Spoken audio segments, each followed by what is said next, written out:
Vamos todos, por favor, en nuestras Biblias a continuar el estudio que estamos haciendo del profeta Joel, uno de los profetas menores, no menor porque sea inferior en lo que expusieron, sino porque sus textos son muy cortos. Mientras Isaías tenía 66 capítulos, este tiene 3, lo mismo que Amós también tiene un número que no es igual al del profeta Isaías. Vamos a ver hoy desde el versículo 12 hasta el versículo 18. La semana pasada terminamos en esa frase o esa pregunta: ¿quién podrá soportar ese día de Jehová? Ahí fue donde terminamos. Ahora iniciamos esa parte 12, donde hay un cambio en este forma como el profeta nos está enseñando. Muy bien, vamos en nuestras Biblias, el profeta Joel, en su capítulo 2, versículos 12 al 18. Y dice así la santa, inerrante y todo suficiente palabra de Dios. Por eso pues, ahora, dice Jehová, convertíos a mí con todo vuestro corazón, con ayuno y lloro y lamento. Rasgad vuestro corazón y no vuestros vestidos, y convertíos a Jehová vuestro Dios, porque misericordioso es y clemente, tardo para la ira y grande misericordia, y que se duele del castigo. ¿Quién sabe si volverá y se arrepentirá y dejará bendición tras de él? Esto es ofrenda y libación para Jehová vuestro Dios. Tocad trompeta en Sión, proclamad ayuno, convocad asamblea, reunid al pueblo, santificad la reunión, juntad a los ancianos, congregad a los niños y a los que maman, salga de su cámara el novio y de su tálamo la novia. Entre la entrada y el altar lloren los sacerdotes, ministros de Jehová, y digan: perdona, oh Jehová, a tu pueblo, y no entregues al oprobio tu heredad, para que las naciones se enseñoreen de ella. ¿Por qué han de decir entre los pueblos: ¿dónde está su Dios? Y Jehová, solícito por su tierra, perdonará a su pueblo. Queridos amigos, esta es la palabra del Señor. Disfrutemos de esta santa palabra y del mensaje que ahora Él nos dará. Como introducción, vamos a mirar algo muy importante entre el capítulo 1 y lo que llevamos del capítulo 2. El profeta se enfoca en el día del Señor. Este es un tema clave en los profetas y describe eventos del pasado, cuando Dios se apareció de una manera poderosa para salvar a su pueblo o para confrontar la maldad. Pensemos en las plagas del libro de Éxodo, pero el profeta vio en esos eventos del pasado cosas que señalaban hacia un futuro, cuando Dios confrontaría una vez más el mal que estaba entre su pueblo, pero también entre las naciones, y traería salvación al mundo. Así que aquí en los capítulos 1 y 2, Joel ha unido dos relatos paralelos que se enfocan al mismo tema. El capítulo 1 es acerca del día del Señor del pasado. Él comienza anunciando un desastre reciente. Una plaga de langostas ha devastado Israel, y su descripción de la plaga recuerda ese día del Señor contra Egipto, que lo vimos en la octava plaga en Éxodo capítulo 10. Excepto que esta vez, la que está anunciando el profeta, esta vez las langostas no son enviadas contra Israel, no contra los enemigos. Así que Joel llama a los ancianos y sacerdotes a guiar su pueblo en arrepentimiento y oración. Y luego él se arrepiente él mismo junto con los sacerdotes.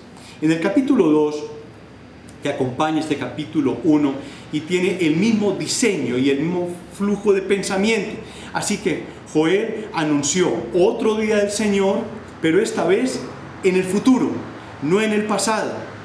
Es un desastre inminente que viene sobre Jerusalén, y él comienza describiendo lo que parece otra ola de langostas, pero él utiliza imágenes militares, imágenes de guerra. Las langostas se convierten en el ejército de Dios. como caballería, como soldados que están marchando y destruyendo todo a su paso, y el sol se oscurece, la tierra tiembla, y Joel dice: terrible es en verdad el día del Señor, ¿quién podrá soportarlo? Hasta ahí habíamos llegado.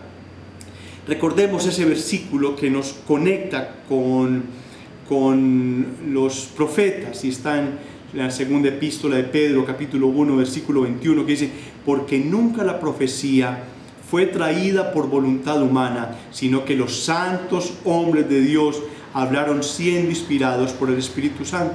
Bueno, vamos a abordar el tema de hoy con 3 ideas importantes. Una primera la llamaremos: cuidad vuestro corazón. Es la primera idea. La segunda es un llamamiento genuino al arrepentimiento. Y tercero, motivos de arrepentimiento genuino. Vamos a ver el primero.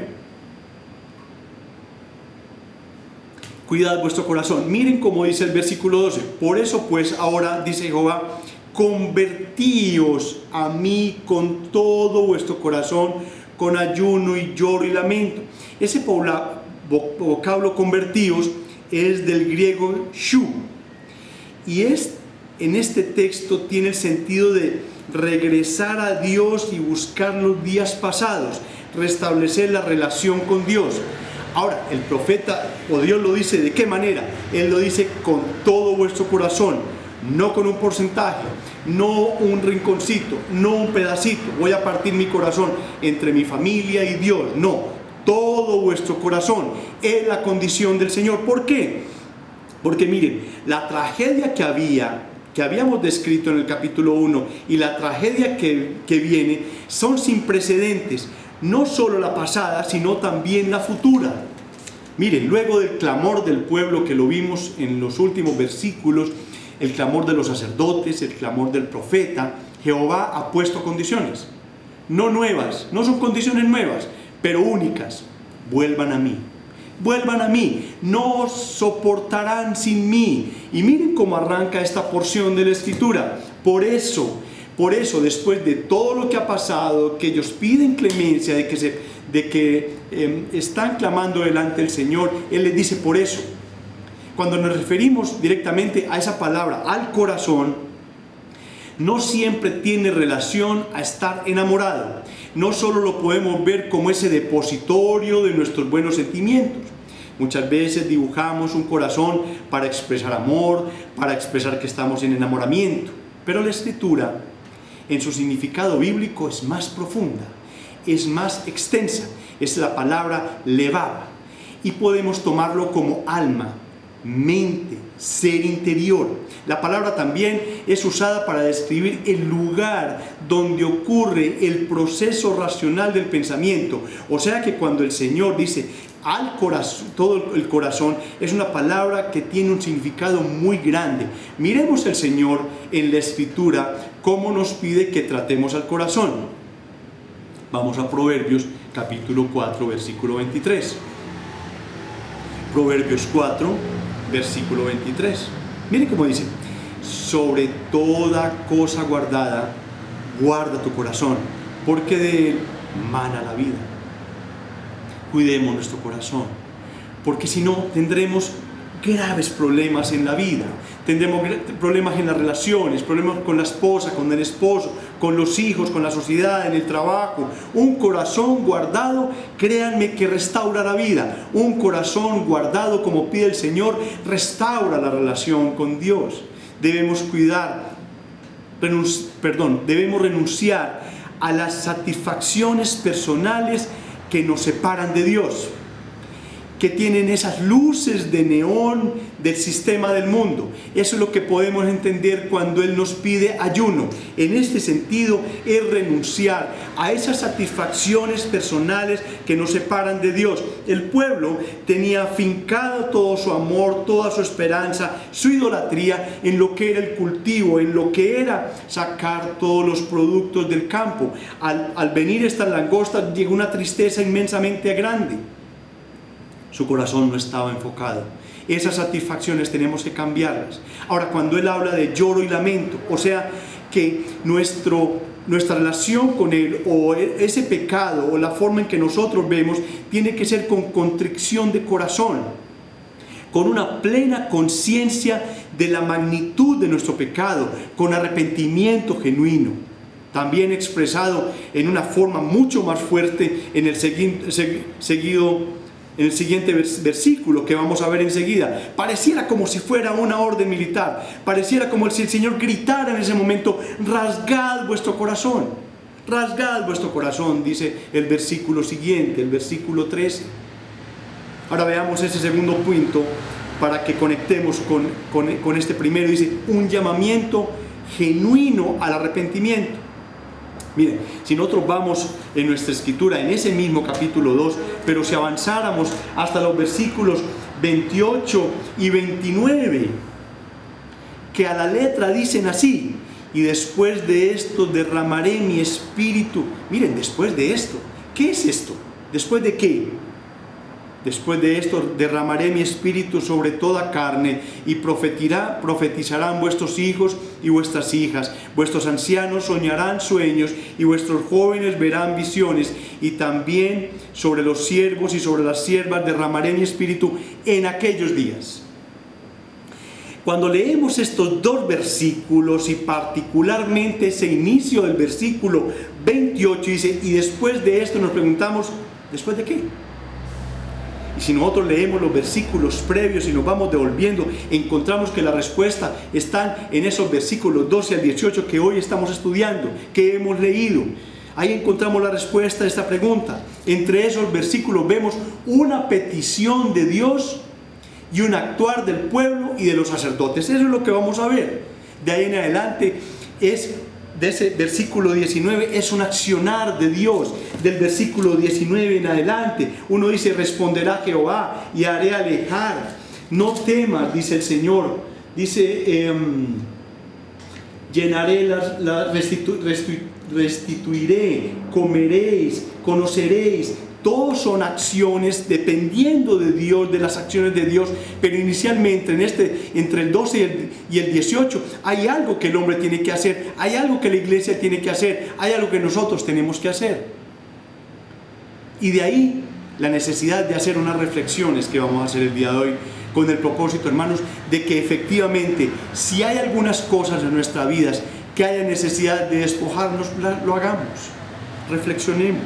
Estamos delante del Señor, es la palabra de Él, y que de verdad no haya estorbos para que los cielos sean abiertos y el Espíritu Santo sea derramado. Por eso dice Jehová en ese versículo 13: rasgad vuestro corazón y no vuestros vestidos, como se hacía en la antigüedad, como lo hizo David cuando enfermó su hijo después de haber pecado como pecó delante del Señor. Y convertíos a Jehová vuestro Dios, porque misericordioso es y clemente, tardo para la ira y grande en misericordia, y que se duele del castigo. Miren cómo dice también, completando esto, en el versículo 17, la parte A, dice: entre la entrada y el altar lloren los sacerdotes, ministros de Jehová, y digan: perdona, oh Jehová, a tu pueblo.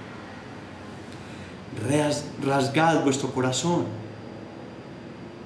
Podríamos decir: pero ¿por qué tenemos que pedir perdón a Dios si yo estoy bien? La gente puede pensar eso. Si yo no ando en malos pasos, yo no he asesinado a nadie, yo no me he robado un banco, yo no tengo realmente grandes enemistades, yo no vivo muy entrelazado con la gente del mundo y con sus costumbres, yo voy al templo, yo oro, yo estudio la Biblia, bueno, yo hasta ministro y todo, es más, soy pastor. ¿De qué tengo que pedirle perdón a Dios? Y la Escritura nos debe llevar a Romanos 3:10. ¿Qué dice? Como está escrito: no hay justo ni aún uno.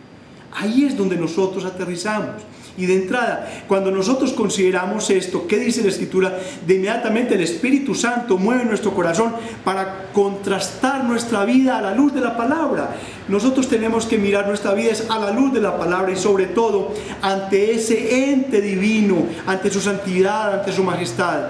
Y si la Escritura está diciendo: no hay justo ni aun uno, entonces no encuentro razón y sentido para que no me humille ante Dios y le pida perdón. Pero no solamente eso es en el Antiguo Testamento, en el Nuevo Testamento también viene el Antiguo Testamento. Vamos todos a Eclesiastés 7:20. Eclesiastés 7:20.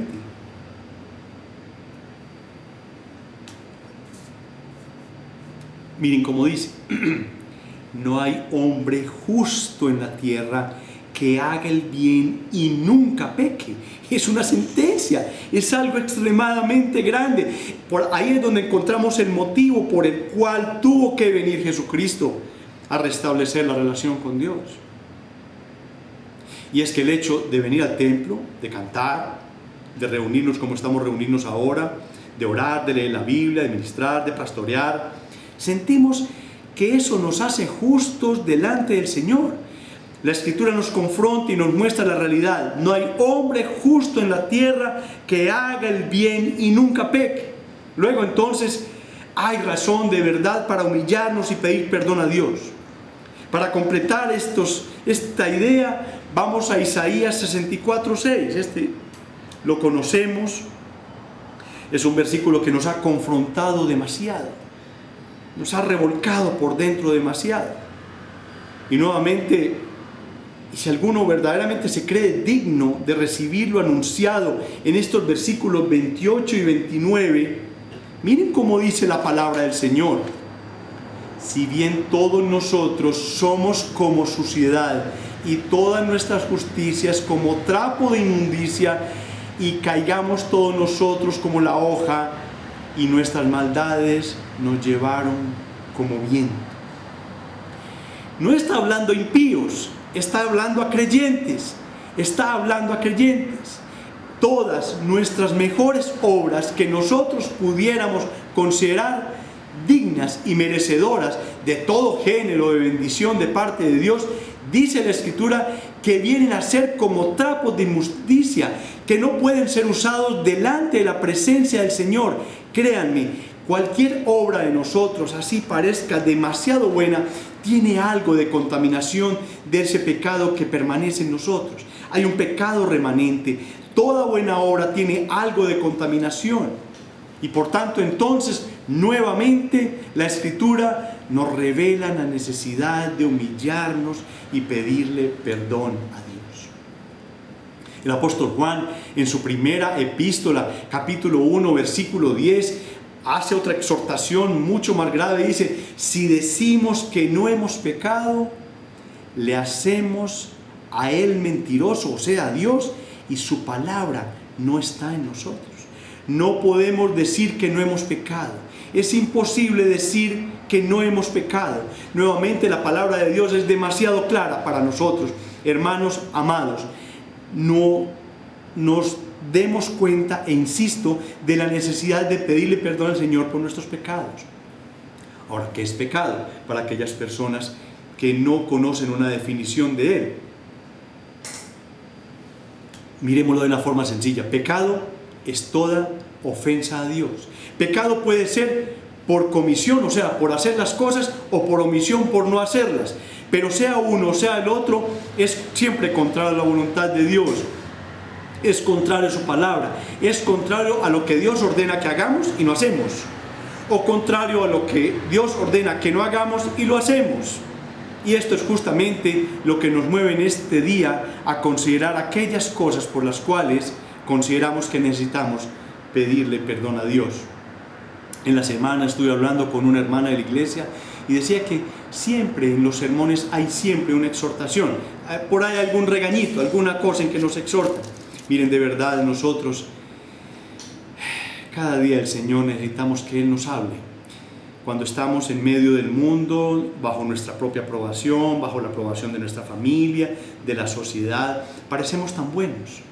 Pero el Señor lo que quiere es nuestro bien. Él quiere sacarnos de la inmundicia del pecado. Él quiere que nosotros caigamos en cuenta que muchas de esas buenas obras, ese buenismo, ese relativismo, ese moralismo por el cual nosotros andamos, es demasiado pecaminoso y necesitamos reflexionar delante de Él. Motivos de arrepentimiento genuino. Ya encontramos como importante ver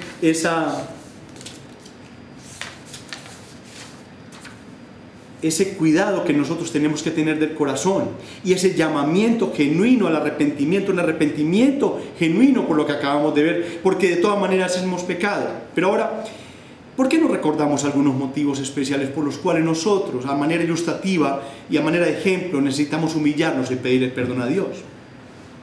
El primero de ellos, y créanme que es así, es la falta de oración. Si nosotros creemos que porque oramos una hora diaria o tal vez dos, somos más que los demás y dignos y merecedores de todo lo que Dios nos ha prometido, te tengo noticias. Y ya lo leímos ahorita, nuestras mejores obras son como trapos de inmundicia.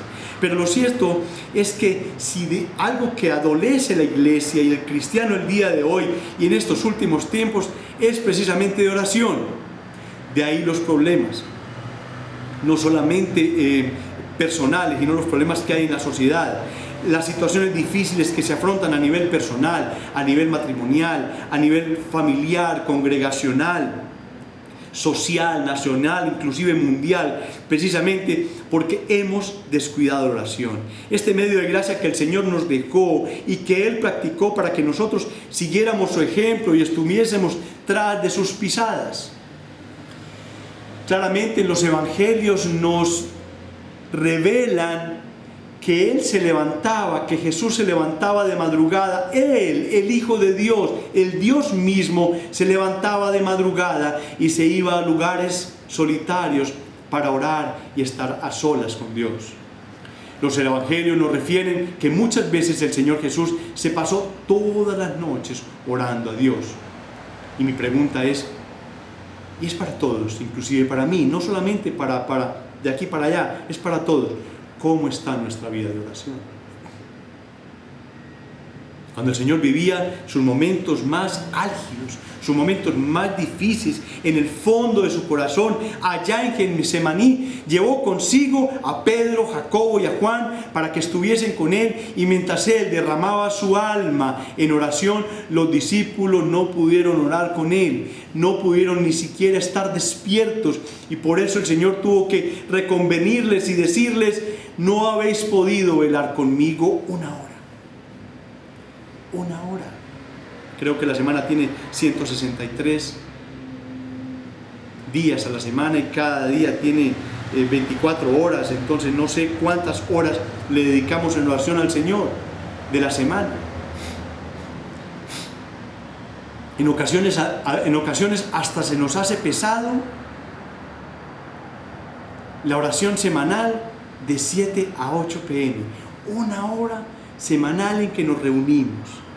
Quizás podemos contar en la iglesia unas 25, 30, 40 personas que han asistido, y en las reuniones de oración que son virtuales nos encontramos tal vez unas 13 personas, 12, 13 personas. Se vuelve difícil y es una vez a la semana, y nos olvidamos que es un recurso y una práctica cristiana que nosotros debemos asumir con una disciplina santa para la gloria del Señor. Y hemos descuidado la oración, y si por ello mañana tras mañana, día tras día, noche tras noche, dejamos al Señor esperando que nosotros nos volvamos a Él, a que nosotros le demos 10 o 15 minutos para orar y lo dejemos esperando, y si es esto lo que hacemos y ni siquiera nos damos un tiempo de oración diaria de 30 o 40 minutos, estamos en falta delante del Señor. Estamos en falta delante del Señor. Debemos derramar nuestra alma al Señor en oración, ruego y súplica, implorando su gracia, implorando su misericordia. En estos tiempos tan difíciles, pidámosle al Señor que nos perdone, porque no es suficiente orar por los alimentos. No es suficiente. No es suficiente orar solamente cuando íbamos al templo, cuando estamos, digamos, de alguna manera así reunidos virtualmente. No es suficiente orar 3, 4 o 5 minutos al día. ¿Creer que eso ya es suficiente? No, créanme, no es así. Segundo asunto por el cual también debemos pedir perdón es por la falta de lectura de la Biblia. Esto lo consideramos igual que la oración. Si algo efectivamente nos pesa, es dedicarle tiempo a la palabra del Señor, precisamente porque es difícil, porque nos da pereza, porque algo sentimos por dentro. Es algo que tenemos que hacer, debemos hacerlo, porque la Biblia es la revelación de lo que está en el corazón y en la mente de Dios, y es a través de su palabra escrita. Ahí está su consejo, ahí está su dirección, ahí está el camino por el cual nosotros debemos caminar, debemos andar. Allí está, hermano, lo que Dios quiere de ti y de mí, lo que Él quiere que nosotros hagamos. Si la abandonamos, y si esto es así, entonces reflexionemos y pidámosle perdón al Señor. Tercero, y muy importante, el conformismo espiritual y la falta de crecimiento espiritual. Y esto es bien importante. Y esto viene también como consecuencia posiblemente de la falta de oración y la falta de la lectura de la palabra. Y nos conformamos muchas veces en que solo nos vemos como religiosos. Ir al templo, pero el Señor nos pide no solamente ir al templo, sino caminar una milla más.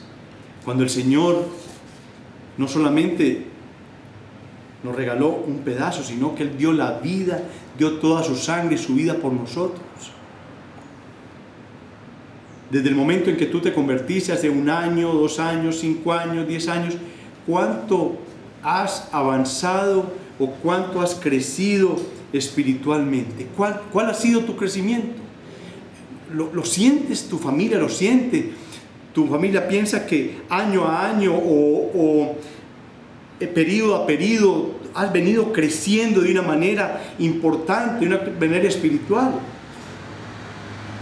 Es bien importante que nosotros nos cuestionemos a nosotros mismos cuánto hemos crecido espiritualmente y no conformarnos a lo que ya tenemos, a lo que ya recibimos, a lo que ya hacemos, porque de verdad uno debería anhelar más y más y más en el Señor. El Señor Jesucristo le dijo a Pedro: boga mar adentro, boga mar adentro, no te quedes en la orilla, boga mar adentro, porque en la medida que nosotros profundicemos en las riquezas inescrutables de Dios reveladas en su palabra y que Él nos dará a través de la oración, entonces nosotros creceremos, mis hermanos. Pero esa sed y ese hambre de Dios vendrá cuando nosotros estemos realmente en su presencia, delante de su presencia. Nosotros debemos armonizarnos con Dios. Cuando nosotros meditemos en su palabra, el Señor nos entregará más fortaleza, nos dará la forma en que nosotros nos rindamos delante de Él. Pidamos perdón por el conformismo espiritual y la falta de crecimiento espiritual en que ha caído la iglesia. Sí, ya soy salvo, ya el Señor me salvó, ya murió por mí en la cruz, hoy tengo la evidencia, el Espíritu Santo de alguna manera me hace sentir y saber que de verdad soy salvo. Entonces la gente se queda en sus sillas, ahí sentado, no progresan, no pasan de ahí. Eso nos lleva también a un cuarto punto, y es la indiferencia de la iglesia para buscar a Dios. Y quizás es la suma de lo que hemos considerado. Debemos pedirle perdón a Dios por la indiferencia de la iglesia para buscar a Dios. Y la iglesia somos todos nosotros, no solamente el pastor o los líderes. No, somos todos, necesitamos buscar más a Dios. Miren cómo dice el profeta Amós en su capítulo 5, versículo 8. Buscad al que hace las Pléyades y al Orión, y vuelve las tinieblas en mañana, y hace oscurecer el día como la noche, el que llama a las aguas del mar y las derrama sobre la faz de la tierra. Jehová es su nombre. Amós 5:8. Ese es el que tenemos que buscar. Buscar al que cuenta el número de las estrellas y a todas ellas llama por su nombre, como dice el Salmo 147, versículo 4. Pero miren, hay un límite. Esa búsqueda no es eterna. Esa búsqueda tiene un fin. Y es triste leer este versículo, pero es así. Llegará un momento en que se salve la última persona que está escrito en el libro de la vida, le sea cambiado ese corazón y reciba a Jesucristo como su Salvador y su Señor. Ese último, ya no habrá más búsqueda. Ya nadie más querrá buscar al Señor porque no tendrá esa ansiedad. Miren cómo dice Isaías 55:6. Buscad a Jehová mientras pueda ser hallado. Llamadle en tanto está cercano. Versículo 7, deje el impío su camino y el hombre inicuo sus pensamientos y vuélvase a Jehová, el cual tendrá de él misericordia, y al Dios nuestro, el cual será amplio en perdonar. ¿Pero cuándo? Mientras pueda ser hallado. Estos versículos nos llevan a una pregunta que está en el verso 14 de Joel 2. En el versículo 14 dice, ¿quién sabe si volverá y se arrepentirá y dejará bendición tras de él? Esto es ofrenda y libación para Jehová vuestro Dios. Dice en su comentario bíblico el pastor MacArthur, dice así: aunque el carácter de Dios anima al arrepentimiento, no puede haber presunción alguna por parte del hombre de que sus acciones obliguen a Dios. El hecho de que tú pidas perdón, el hecho de que te estén manejando bien, el hecho de que cambies tu vida, no quiere decir que toda tu vida tiene que cambiar. Puede que continúes sin trabajo, puede que continúes con tu enfermedad, puede que continúes con tu sufrimiento, puede que tú continúes con tu aflicción. Eso no doblega la mano de Dios. Dios sigue siendo soberano. Ahora, en este versículo, cuando habla de ofrenda y libación, es la evidencia de la restauración de parte de Dios, puesto que las langostas lo habían hecho imposible, hacer libación y hacer ofrenda al Señor. La gente estaba yendo con las manos vacías, es más, no iban al templo, llevaban sus manos vacías, los sacerdotes, todos. 5. Perdón por los pecados cometidos. Y aquí podemos hacer un paréntesis. Pecados cometidos como murmuración, pleitos, fornicación, adulterio, inmoralidad, deseos mundanos. Quizás las personas dicen, no, yo no tengo ninguno de ellos. De la lista que hizo, no tengo ninguno de ellos. Pero vamos a ver que no, a dónde nos lleva la palabra, qué es lo que quiere el Señor. Y cuando consideramos esto, preguntemos, ¿habrá fornicación en la iglesia? ¿Habrá adulterio en la iglesia? ¿Habrá idolatría en la iglesia?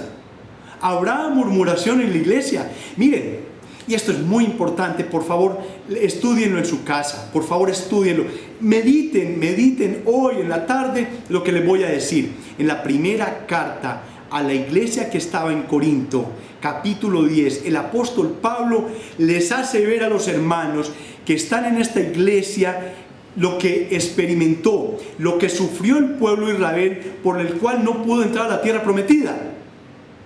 Porque justamente había codicia, había fornicación, había idolatría, había murmuración, había adulterio. Y por esa causa, dice el apóstol Pablo, no pudieron entrar. ¿Será que se haya también de este tipo de pecados u otros en la iglesia y que por ello contristamos a Dios, contristamos al Espíritu Santo? Créame, es un momento de reflexión, es un momento en que la iglesia tiene que reflexionar. Quizás estemos un poco pasivos por la forma como nos estamos congregando y porque estamos en nuestras casas y por lo de la pandemia y por la cuarentena, etcétera, etcétera. Pero la iglesia es activa, la iglesia es viva. Cada uno en lo personal debe responderle al Señor estas preguntas y hacer una especie de reflexión íntima en esa primera carta del apóstol Pablo a los Corintios, en su capítulo 10, todo el capítulo completo. Léanlo. Es interesante la forma como el apóstol Pablo exhibe la forma como el pueblo estaba cayendo en todos estos pecados y les impidió a muchísimos, entrar en aquella tierra prometida. Tenemos que pagar un precio mínimo de fe, tenemos que pagar un precio mínimo de consagración, un precio mínimo de santidad en la búsqueda del Señor, para que el Señor en su gracia, en su bondad, hermanos, cumpla para con nosotros la promesa que Él dio a los suyos y que ahora es nuestra. Y si nosotros hacemos esto, el Señor, que es abundante en gracia y misericordia, hará lo que Él nos ha prometido. El Señor no falla, nosotros fallamos, el Señor nunca falla. La causa 6.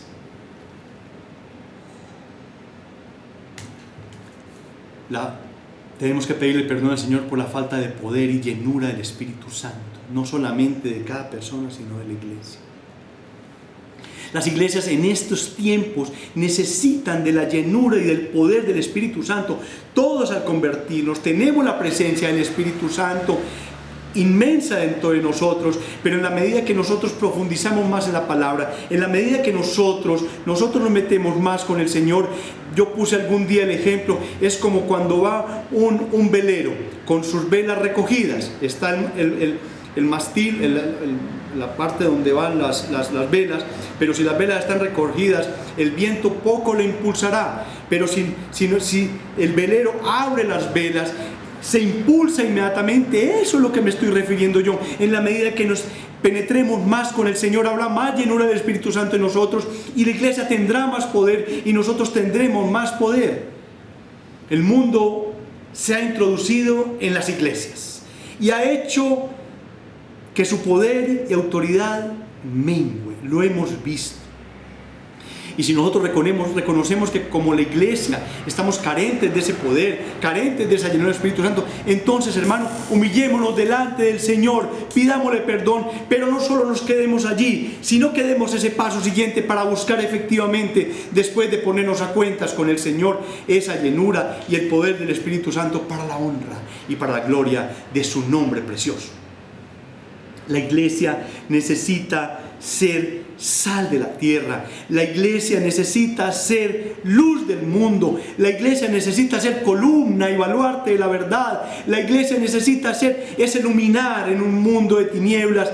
Hoy día, no ayer, no, hoy día, la iglesia necesita reflejar el amor y el poder y la gloria del Señor. Lo necesitamos todos, mis hermanos. Y si nosotros todos reconocemos que estamos carentes de estas cosas que el Señor en su bondad nos ha dispuesto a concedernos, entonces es razón suficiente para que nosotros nos humillemos delante del Señor y le pidamos perdón. Miren cómo dice el Salmo 139, versículos 23 y 24. Vamos allá, por favor. Salmo 139, versículos 23, 24. 139, 23, 24. Creemos que no hemos pecado, creemos que no hemos fallado delante del Señor. Miren cómo dice el salmista: examíname, oh Dios, y conoce mi corazón, pruébame y conoce mis pensamientos, y ve si hay en mí camino de perversidad, y guíame en el camino eterno. Examíname, oh Dios, porque nosotros somos muy dados a parecer justos delante de nosotros mismos. Nosotros podemos parecernos rectos a nosotros mismos. Nosotros como iglesia nos podemos considerar muy bien a nuestros propios ojos, pero ¿cómo estamos delante de los ojos de Dios? Delante de los ojos de Dios. Por eso el rey David, que escribió este salmo, le dijo al Señor: examíname, oh Dios, y conoce mi corazón, pruébame y conoce mis pensamientos.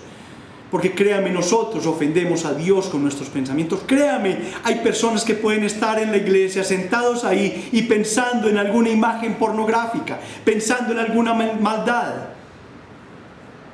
Podemos ofender a Dios con nuestros propios sentimientos. Muchas veces no estamos haciendo nada, ni siquiera proferimos palabra alguna, pero interiormente estamos pensando en cosas inicuas, en cosas carnales que ofenden a Dios y contristan al Espíritu Santo. Y por ello el salmista así lo expresa y le dice: examíname, oh Dios. El mismo salmista, el rey David, en el capítulo 19 de los Salmos, versículo 12, estos dos versículos tenemos que aprendérnoslos, el Salmo 139 y el Salmo 19. Mire cómo dice: ¿quién podrá entender sus propios errores? Líbrame de los que me son ocultos. Muchas veces pensamos que nosotros somos demasiado buenos.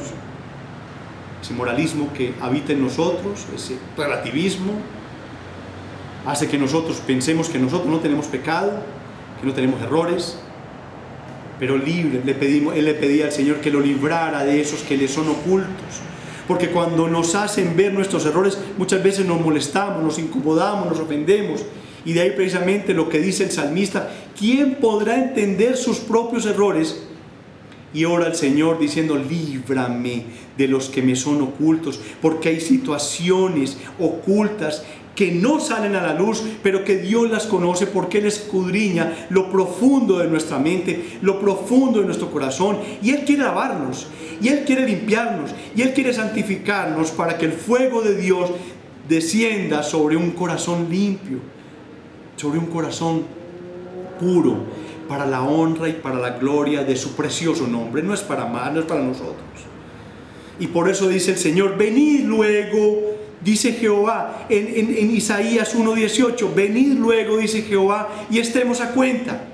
Si vuestros pecados fueren como la grana, como la nieve serán emblanquecidos. Si fueren rojos como el carmesí, vendrán a ser como la blanca lana. Dice el Señor: si se humillare mi pueblo, en 2 de Crónicas 7:14, sobre el cual mi nombre es invocado, y oraren y buscaren mi rostro, y se convirtieren de sus malos caminos, entonces yo oiré desde los cielos y perdonaré sus pecados y sanaré su tierra. Joel 2:12 en adelante nos lleva a considerar la necesidad de pedir perdón a Dios, perdón en la forma en que Él lo anhela y que Él espera que tú y yo lo hagamos. ¿Cómo vamos a acercarnos al Señor a pedirle perdón? ¿Cómo vamos a hacerlo? Primero, reconociendo efectivamente estos 6 asuntos o 7 que yo anuncié. Son algunos, muchos de los cuales verdaderamente necesitamos humillarnos y pedirle perdón a Dios. Hay otros, pero como dice el salmista, que resulte del examen que haga Dios de nuestro corazón y de nuestros pensamientos, y aún de aquellas cosas ocultas que nosotros guardamos y que no descubrimos, pero que son conocidas por el Señor. Por esas cosas. Pero ¿cómo es que nos vamos a acercar al Señor después de conocer esto? Vamos a hacerlo de corazón, de todo corazón, no de labios, no rompiendo las vestiduras, sino de corazón, no por cumplir, no por un formalismo, no por un protocolo, sino verdaderamente sintiendo el peso del pecado sobre nuestro corazón, y la única forma es humillándonos delante de Él. El Espíritu Santo hará su trabajo. El ser humano está incapacitado para crear arrepentimiento. El arrepentimiento es un regalo de Dios. Nosotros tenemos que arrepentirnos, pero Él nos da el don precioso del arrepentimiento, de restablecer la comunicación con Dios, para que el Señor nos lleve, el Espíritu Santo nos lleve a gemir, a clamar, a suplicar, a rogar, a implorar el perdón del Señor. Rasgad vuestro corazón. Es una orden imperativa del Señor. Claro, miren la tragedia tan grande. Es una tragedia donde el pueblo estaba muriendo de hambre. No había ni siquiera cómo adorar al Señor. El pueblo se arrepintió con sus sacerdotes y el Señor les dijo: listo, rasguen vuestros corazones y no vuestros vestidos, o lo que sea. No lo hagamos de una manera superficial, no lo hagamos porque yo lo estoy diciendo hoy, no lo hagamos porque sientes de pronto una necesidad tenue. Hazlo porque el Espíritu Santo te lleva a sentirlo, te lleva a ir a Dios, te lleva a buscar el perdón. Hazlo de todo tu corazón, con ayuno, lloro, lamento. Rasgad vuestro corazón, dice el Señor, y no vuestros vestidos. Y la pregunta es: ¿quiénes vamos a hacer esto? Y está en los versículos 15 y 16 de Joel. 15 y 16 de Joel, y me disculpan que haya interpretado esto de una manera diferente, primero unos versículos y después otros. Versículo 15: tocad trompeta en Sión, proclamad ayuno, convocad asamblea, todos tienen que ir, Todos tienen que ir al templo después de que el Señor les pidió que se arrepintieran. Y dice el verso 16, reunid al pueblo, santificad la reunión, juntad a los ancianos, congregad a los niños y a los que maman. Salga de su cámara el novio y de su tálamo la novia. Recuerden que hablamos de la novia, recuerden que hablamos de los niños que también se convocaron cuando estaban sufriendo y todos fueron a clamar delante del Señor. Santifiquen la reunión, o sea, ya podían llevar ofrendas, podían santificar la reunión. Reúnan al pueblo completo, levanten sus manos y honren el nombre del Señor, todos, y pidamos perdón a Dios. Dios es bueno y que para siempre es su misericordia. Y ya para terminar, porque de verdad la mayoría de las aplicaciones las hemos dado, está el verso 18. Miren qué hermosura este verso 18. No tiene ni un renglón completo. Y Jehová, solícito, presto por su tierra, presto por su pueblo, perdonará a su pueblo. Perdonará a su pueblo, perdonará al varón, perdonará a la mujer, perdonará a aquel que haya ofendido, perdonará a su iglesia, perdonará al pastor, perdonará a todo aquel que reconozca que le ha ofendido y que vaya y se humille y le pida perdón en este día. Como aplicación a los amigos, créanme, todo esto que hemos hablado y tú has escuchado acerca de perdón, acerca de tribulación, acerca de que se peca delante del Señor, de que la gente no se humilla delante de Él, de que le ofende con una cantidad de pecados que vimos ahí: murmuración, adulterio, inmoralidad sexual, etcétera, etcétera. Estábamos hablando a la gente de la iglesia. No te estábamos hablando a ti. Tú estás cundido de esa cantidad de pecados, pero el problema es que esos pecados que tú tienes no han sido perdonados en la cruz del Calvario. Los de nosotros. Aquellos pecados, ese remanente de pecado que todavía hay en nosotros, fueron pecados que fueron llevados a la cruz del Calvario.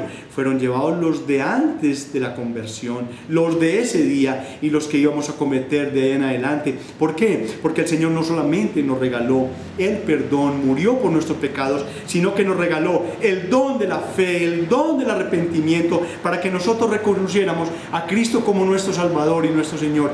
A Él, ve a Él. Pídele que tú también que tu nombre esté inscrito en el libro de la vida, para que la cruz del Calvario se active en tu vida y no tengas que sufrir la eternidad en el infierno. Y para la iglesia hay un reto.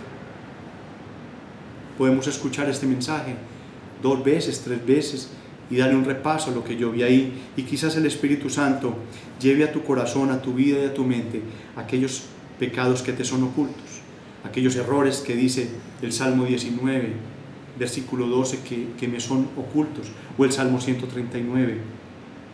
Y la tarea es ir delante del Señor, humillados delante de Él, pedirle perdón por nuestra soberbia, porque nos creíamos aquello que no somos. Es la tarea de la iglesia, es la tarea del pastor. Yo lo haré en la semana. Sé que el Señor tiene mucho para decirme. Sé que he pecado. Sé que quizás hay parte del crecimiento de la iglesia que depende del comportamiento del pastor. Qué cosa tan interesante. Y yo quiero ver, y yo quiero sentir que la iglesia crece en su crecimiento espiritual. Pero no solamente también depende de cada uno de nosotros, sino que también depende de cuánto me humille yo delante del Señor. Y créame que asumo mi tarea. Y le pido a la iglesia que asuma su tarea, que vayan delante del Señor. Él quiere limpiarnos. Él quiere que nuestros pecados sean limpiados y que se vuelvan como la blanca lana. Él es el Señor. Cuando dice algo, lo cumple. Él dice que arrojó nuestros pecados al fondo del mar y que nunca se acordará de ellos. Así que te pido que me acompañen en oración para que el Señor aplique la totalidad de esta palabra en nuestras vidas. Padre Santo, misericordioso Señor, No sé qué tanto necesitamos de esta palabra el día de hoy. No sé qué tanto tu Espíritu Santo ha querido que escuchemos, no solamente como iglesia, sino individualmente, esta exhortación. ¿Cuánto le hace falta a la iglesia en crecimiento, en santidad? ¿Cuánto poder y cuánta llenura del Espíritu Santo le hace falta a la iglesia para impactar el mundo? El mundo necesita su luz, la tierra necesita su sal. Y nosotros debemos llevarla. Nosotros somos esa sal, somos esa luz.